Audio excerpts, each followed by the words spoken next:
दोस्तों, देश और दुनिया की ताजा और महत्वपूर्ण खबरों में आपका स्वागत है। दोस्तों, देश और दुनिया की ताजा और महत्वपूर्ण खबरों को देखते रहने के लिए जुड़े रहिए हमारे साथ और हमेशा अपडेट रहे लेटेस्ट खबरों से। आज की मुख्य खबरों के तहत WHO की चेतावनी, सर्दियों में बढ़ेगा कोरोना का कहर, मृत्यु दर में भी होगा इजाफा। जी हां, ये बड़ी खबर है, इसके बारे में आपको विस्तार से बताएंगे। साथ ही दोस्तों, भारत को अगले साल की पहली तिमाही तक मिल सकती है कोरोना वैक्सीन, अमेरिकी संस्था की रिपोर्ट से हुआ खुलासा। जी हां, इस खबर के बारे में भी आपको बताएंगे। साथ ही दोस्तों, लोन मोरेटोरियम योजना को दिसंबर तक आगे बढ़ाने की मांग, नई याचिका पर सुनवाई को सुप्रीम कोर्ट है तैयार। जी हां, इस खबर के बारे में भी आपको बताएंगे। साथ ही दोस्तों, नीट और जेईई की परीक्षा देने वाले छात्रों के लिए बड़ी खुशखबरी, अब सरकार ने की यह घोषणा। जी हां, इस खबर के बारे में भी आपको विस्तार से बताएंगे। इसी के साथ दोस्तों, राशन वितरण योजना से जुड़ी भी बड़ी खबर आ रही है। जी हां, सरकार अब इस योजना में एक और घोषणा कर सकती है। इस खबर के बारे में भी आपको बताएंगे। साथ ही दोस्तों, अनलॉक 4 की तारीख नजदीक आते ही स्कूल और कॉलेज खोलने को लेकर बड़ी खबर आ रही है। जी हां, उसके लिए गाइडलाइंस तैयार की जा रही है। वह आपको बताएंगे कि स्कूल व कॉलेज कब खुलेंगे। साथ ही दोस्तों, भारत चीन विवाद के बीच हिंसक झड़प में चीनी सैनिकों के मारे जाने को लेकर बड़ा सबूत अब इंटरनेट पर वायरल हो गया है। जी हां, इस खबर के बारे में भी आपको बताएंगे। साथ ही दोस्तों, मेट्रो शुरू करने को लेकर सरकार की ओर से नई गाइडलाइन जारी की गई है। जी हां, अब इन नियमों के आधार पर मेट्रो को फिर से शुरू किया जाएगा। आपको बताएंगे कि किन यात्रियों को इसमें यात्रा की इजाजत होगी, साथ ही किन नियमों का पालन करना होगा। तो पूरी अपडेट के बारे में आपको बताने वाले हैं। तो दोस्तों, आज इन्हीं सब खबरों के बारे में आपको बताएंगे। इसके अलावा भी कई अन्य बड़ी खबरें हैं जिसके बारे में इस वीडियो में जानेंगे। तो दोस्तों, वीडियो को अंत तक जरूर देखें। साथ ही दोस्तों, वीडियो में जैसी भी राय हो कमेंट करके जरूर बताइए। साथ ही दोस्तों, वीडियो में आगे बढ़ने से पहले आपसे एक छोटी सी रिक्वेस्ट है कि इस वीडियो को लाइक और शेयर जरूर करें। साथ ही हमारे चैनल को सब्सक्राइब जरूर कर ले ताकि आपको ऐसी ही खबरें हमेशा मिल सके। तो चलिए दोस्तों, बिना देरी के फटाफट से जानते हैं आज की सभी बड़ी खबरों को। पहली खबर, WHO की चेतावनी, सर्दियों में बढ़ेगा कोरोना का कहर, मृत्यु दर में भी होगा इजाफा। जी हां दोस्तों, वर्ल्ड हेल्थ ऑर्गेनाइजेशन WHO ने एक बार फिर चेतावनी दी है कि आने वाली सर्दियों में यूरोप समेत दुनिया के कई हिस्सों में कोरोना का कहर बढ़ जाएगा।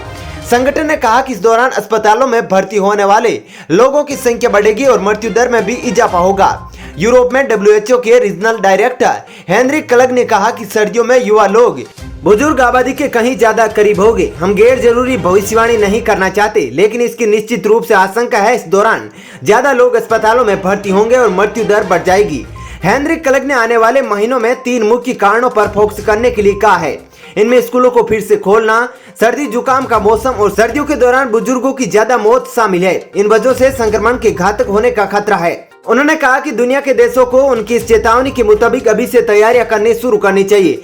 दोस्तों, WHO की इस बयान पर आपका क्या विचार है, कमेंट बॉक्स में जरूर बताइएगा। चलिए अब जानते हैं अगली खबर। भारत को अगले साल की पहली तिमाही तक मिल सकती है कोरोना वैक्सीन, अमेरिकी संस्था की रिपोर्ट से खुलासा। जी दोस्तों, दुनिया भर में कोरोना महामारी की रोकथाम के लिए टीका विकसित करने का प्रयास चल रहा है। बर्नस्टीन की एक रिपोर्ट में कहा गया है कि भारत को अगले साल की पहली तिमाही तक कोरोना वैक्सीन मिल सकती है। बर्नस्टीन अमेरिकी शेयर बाजार वाली स्ट्रीट की रिसर्च इकाई है। संस्था ने अपनी रिपोर्ट में कहा कि दुनिया भर में 4 वैक्सीन परीक्षण के विभिन्न चरणों में है। इस साल के अंत या अगले साल के शुरू में इन्हें मंजूरी मिलने की संभावना है। इनमें से 2 वैक्सीन के निर्माण में भारत की साझेदारी है। एक वैक्सीन ऑक्सफोर्ड यूनिवर्सिटी और एस्ट्राजेनेका की, जबकि दूसरी नोवावैक्स की है। पुणे स्थित सीरम इंस्टीट्यूट ऑफ इंडिया ने दोनों वैक्सीन के उत्पादन और व्यापारिक उपयोग के लिए करार किया है। चलिए दोस्तों, जानते हैं अगली खबर। लोन मोरेटोरियम योजना को दिसंबर तक आगे बढ़ाने की मांग, नई याचिका पर सुनवाई को लेकर सुप्रीम कोर्ट तैयार। दोस्तों, सुप्रीम कोर्ट RBI की लोन मोरेटोरियम योजना को इस साल दिसंबर तक बढ़ाए जाने की मांग को लेकर दाखिल की गई नई याचिका पर सुनवाई को तैयार हो गया है। याचिकाकर्ता ने अदालत के समक्ष दलील की कि कोरोना संकट से पैदा हुई जिन विषम परिस्थितियों को देखते हुए मोरेटोरियम सुविधा दी गई थी, वह अभी टली नहीं है। ऐसे में इसे इस वर्ष दिसंबर तक आगे विस्तार किया जाए। जस्टिस अशोक भूषण की अध्यक्षता वाली पीठ ने अधिवक्ता विशाल तिवारी की याचिका को स्वीकार करते हुए इसे संबंधित मसले पर पूर्व की याचिका के साथ लगाने का निर्देश दिया है। चलिए दोस्तों, जानते हैं अगली खबर। जेईई एग्जाम में बैठने वाले छात्र छात्राओं को निःशुल्क परिवहन व ठहरने की व्यवस्था करेगी राज्य सरकार। दोस्तों, आगामी 1 सितंबर से 6 सितंबर तक जेईई मेन परीक्षा में बैठने वाले छात्रों को राज्य सरकार निःशुल्क परिवहन और रहने की व्यवस्था उपलब्ध करवाएगी। राज्य के मुख्य सचिव असित त्रिपाठी ने शुक्रवार देर शाम पत्रकारों से बातचीत में यह जानकारी दी है। दरअसल उन्होंने बताया कि राज्य के लगभग 37,000 छात्र छात्राएं इस परीक्षा में बैठने वाले हैं। राज्य के मुख्यमंत्री नवीन पटनायक के निर्देश के अनुसार उड़ीसा सरकार इन छात्र छात्राओं के परिवहन में रहने की व्यवस्था करेगी। उन्होंने कहा कि छात्रों की आवाजाही पर किसी प्रकार की रोक नहीं है। उन्होंने कहा कि इस परीक्षा में बैठने वाले छात्र छात्राएं नोडल ITI के प्रिंसिपलों को आगामी 31 अगस्त तक सूचना दे ताकि उनकी परिवहन व अन्य व्यवस्था की जा सके। चलिए दोस्तों, अब जानते हैं अगली खबर। क्या 2 दिन बाद खुलेंगे स्कूल? MHA आज जारी कर सकता है गाइडलाइंस। जी दोस्तों, कोरोना वायरस लॉकडाउन के बाद अनलॉक का तीसरा चरण 3 दिन के बाद खत्म हो जाएगा और 1 सितंबर से पूरा देश में अनलॉक 4 की शुरुआत हो जाएगी। अब जब अनलॉक 3 के 2 ही दिन शेष है, तो ऐसे में माना जा रहा है कि आज गृह मंत्रालय की तरफ से अनलॉक 4 को लेकर नई गाइडलाइंस जारी की जा सकती है। अगर आज अनलॉक के चौथे चरण के लिए दिशा निर्देश जारी होते हैं तो सबकी नजर सिर्फ इस बात पर रहेगी कि सरकार 1 सितंबर से स्कूल कॉलेज खोलने की इजाजत देती है या नहीं। गौरतलब है कि कोरोना वायरस संकट की वजह से पूरे देश में लगभग 6 महीने से स्कूल कॉलेज बंद पड़े हुए हैं, जिसके कारण बच्चों की पढ़ाई का बहुत नुकसान हो चुका है। ऐसे में अब इस बात की बहुत उम्मीद है कि सरकार अब सितंबर से स्कूल को दोबारा खोल देगी ताकि समय से पाठ्यक्रम को पूरा किया जा सके। इस समय देश भर में शिक्षकों को इस बात की चिंता है कि यदि स्कूल कॉलेज और ज्यादा दिन तक बंद रहे तो इस वर्ष का सिलेबस कैसे पूरा होगा। अंतिम चरण है, इसलिए उम्मीद है कि इस चरण में स्कूल कॉलेज सहित कई क्षेत्रों में बड़े परिवर्तन देखने को मिलेंगे। वहीं कई राज्यों ने स्कूल कॉलेज रीओपन की प्रक्रिया में पहले सीनियर क्लासेज शुरू करने का प्लान बनाया है। इस बीच कई राज्य धीरे धीरे स्कूल को फिर से खोलने की तरफ बढ़ चुके हैं। कर्नाटक सरकार ने ऐलान किया है कि अक्टूबर से राज्य में स्कूल खोल दिए जाएंगे। वहीं अब कुछ राज्य अनलॉक 4 की दिशा में कदम बढ़ा चुके हैं। शुक्रवार को झारखंड सरकार ने अनलॉक 4 को लेकर गाइडलाइंस जारी की है। अब देखना यह होगा कि केंद्र सरकार 1 सितंबर से देश में किन किन चीजों में छूट देती है और किन चीजों पर अभी भी प्रतिबंध बरकरार रहेगा। चलिए दोस्तों, जानते हैं अगली खबर। फाइनल ईयर एग्जाम को लेकर बड़ी खबर। सितंबर से पहले हर हाल में होगा एग्जाम। जी दोस्तों, कोरोना में एग्जाम कराए जाने को लेकर देश में जारी बहस के बीच आज सुप्रीम कोर्ट ने विश्वविद्यालयों के फाइनल ईयर के छात्रों की परीक्षा से जुड़े मामले में बड़ा फैसला सुना दिया है। सुप्रीम कोर्ट ने शुक्रवार को कहा कि विश्वविद्यालयों के फाइनल ईयर के एग्जाम होंगे। राज्य अंतिम वर्ष की बिना परीक्षा के लिए विद्यार्थियों को प्रमोट नहीं कर सकते।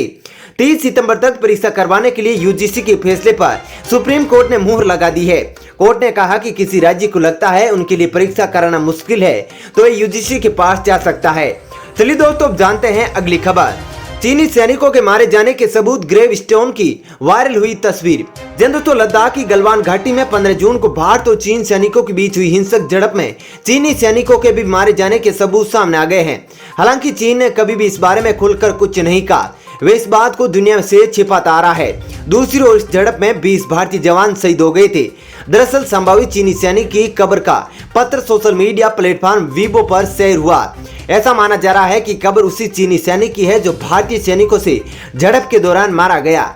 वीबो के बाद ये फोटो ट्विटर हैंडल पर शेयर हो गए। बताया जा रहा है कि ये चीनी सैनिक चेन जियानग्रोंग की कब्र है। चलिए दोस्तों, जानते हैं अगली खबर। बढ़ सकती है राशन कार्ड पोर्टेबिलिटी लागू करने की तारीख, खाद्य मंत्रालय कर रहा है विचार। जी दोस्तों, खाद्य मंत्रालय एक राष्ट्र एक राशन कार्ड पहल के तहत राशन कार्ड पोर्टेबिलिटी लागू करने की अवधि को मार्च 2021 से आगे बढ़ाने पर विचार कर रहा है। सार्वजनिक वितरण प्रणाली में सुधार के लिए बनी एक अधिकार प्राप्त समिति की शुक्रवार को ही इस बैठक पर चर्चा हुई। खाद्य सचिव सुधांशु पांडे ने इसकी अध्यक्षता की। ये बैठक सार्वजनिक वितरण प्रणाली के एकीकृत प्रबंधन समय सीमा की विस्तार की समीक्षा और मंजूरी के लिए बुलवाई गई थी। चलिए दोस्तों, अब जानते हैं अगली खबर। मेट्रो में बड़ा बदलाव, इतने बजे चलेगी ट्रेन, इन यात्रियों को मिलेगा सफर की इजाजत। जी दोस्तों, दिल्ली के मुख्यमंत्री अरविंद केजरीवाल ने केंद्र सरकार से मेट्रो सेवा को बहाल किए जाने की मांग की थी। उन्होंने ट्रायल बेसिस पर इसे शुरू किए जाने का सुझाव दिया था। इसी क्रम में अब माना जा रहा है कि सितंबर से अनलॉक के चौथे चरण की शुरुआत के साथ आई गाइडलाइंस में मेट्रो सेवा शुरू करने की मंजूरी दी जा सकती है। कोरोना संकट के बीच सोशल डिस्टेंसिंग का पालन करने के साथ सुरक्षित सफर के लिए दिल्ली मेट्रो रेल निगम एक बहुत बड़ा बदलाव करेगा। कहा जा रहा है कि मेट्रो सुबह 7:30 बजे से चलेगी और रात में पूर्व निर्धारित समय से 1.5 से 2 घंटा पहले परिचालन बंद हो जाएगा। मेट्रो स्टेशन पर सिर्फ 40% गेट ही खुले रहेंगे ताकि अधिक भीड़ न हो पाए। वहीं सभी स्टेशनों के गेट पर सुरक्षा कर्मी भी तैनात रहेंगे। इसी के साथ 500 अधिकारी विशेष ड्यूटी के लिए तैनात किए जाएंगे। अधिकारी मेट्रो में सफर के दौरान यात्रियों के बीच फिजिकल डिस्टेंसिंग पर नजर रखेंगे। बता दें कि DMRC के अंतर्गत 242 मेट्रो स्टेशन है। इन स्टेशनों पर कुल 671 गेट हैं। इनमें से 40% यानी 257 गेट ही खुलेंगे। सफर के दौरान यात्रियों को 2 मीटर की दूरी बनाकर रखनी होगी, सोशल डिस्टेंसिंग का पालन करने और मेट्रो कोच में भीड़ की स्थिति बने, इसलिए सीमित संख्या में ही यात्री सफर करेंगे। एक कोच में 50 यात्री ही सफर कर पाएंगे। बता दें कि अब तक मेट्रो के एक कोच में 2000 यात्री तक सफर करते रहे हैं। मास्क के बगैर यात्रियों को स्टेशन पर प्रवेश नहीं दिया जाएगा। वहीं मेट्रो के परिचालन का समय भी बदल दिया जाएगा। मेट्रो सुबह 7:30 बजे से चलेगी और रात में पूर्व निर्धारित समय से 1.5 घंटे से 2 घंटा पहले परिचालन बंद हो जाएगा। मेट्रो स्टेशनों पर 20 से 40 सेकंड तक रुक सकती है। अभी तक इसका समय 10 से 20 सेकंड होता था। दोस्तों फिलहाल इस वीडियो में इतना ही। ऐसी ही खबरें देखते रहने के लिए आप हमारे चैनल को सब्सक्राइब कर ले। साथ ही दोस्तों वीडियो के बारे में आपकी जो भी राय हो कमेंट करके जरूर बताएं। और दोस्तों यदि आप भी हमारी मेहनत को सपोर्ट करना चाहते हैं तो इस वीडियो को लाइक और शेयर जरूर करें। धन्यवाद।